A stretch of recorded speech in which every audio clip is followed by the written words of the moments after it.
ஒரு ஃபார்முலா என்னன்னா நம்பிக்கை அண்ட் அந்த உழைப்பு. ஸோ அந்த நம்பிக்கையும் உழைப்பும் தொடர்ந்து நீங்க வந்து ப்ரொசீட் பண்ணிட்டே இருந்தீங்கன்னா நிச்சயமா இன்னும் மேலும் நிறைய பிசினஸஸ் பண்ணலாம். சீரியஸ் நோட், இப்போ சைனால வந்து என்னன்னு பாத்துட்டீங்கன்னா எல்லாரும் ஸ்கூல்ல வந்து எப்படி ஒரு பிசினஸ் ஆண்டர்பிரினர் ஆகணும் அப்படின்னு வந்து அவங்க லெசன்ஸ்லயே இருக்கு.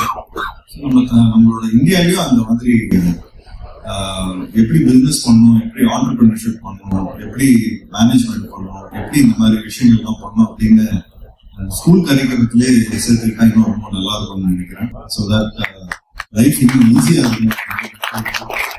கத்துக்கிட்ட ஒரு விஷயம்னா ஒரு 35-38 வயசுலதான் நமக்கு வந்து பிசினஸோட ஸ்ட்ரக்சரே புரியுது. அது வந்து ஒரு 20 வயசு 22 வயசுல அந்த ஸ்ட்ரக்சர் புரிஞ்சதுன்னா இன்னும் நிறைய பேருக்கு நிறைய விஷயம் ஈஸியா இருக்கும்னு எனக்கு தோணுது. ஸோ ஒரு 35-40 வயசுலதான் ஒரு பிசினஸ் இப்படி இந்த மாதிரி ஸ்ட்ரக்சர் ஆகுது.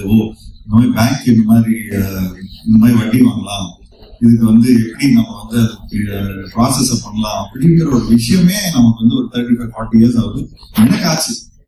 எனக்கு கிட்டத்தட்ட இந்த ஏஜ் ஆச்சு. ஸோ அண்டர்ஸ்டாண்ட் த ஹோல் இன்ன வரைக்கும் காத்துட்டு இருக்கோம். இதே என்னை பொறுத்த வரைக்கும் இங்க இருக்கிற எல்லா பிசினஸ் பீப்புளுக்கும் என்னோட மனமார்ந்த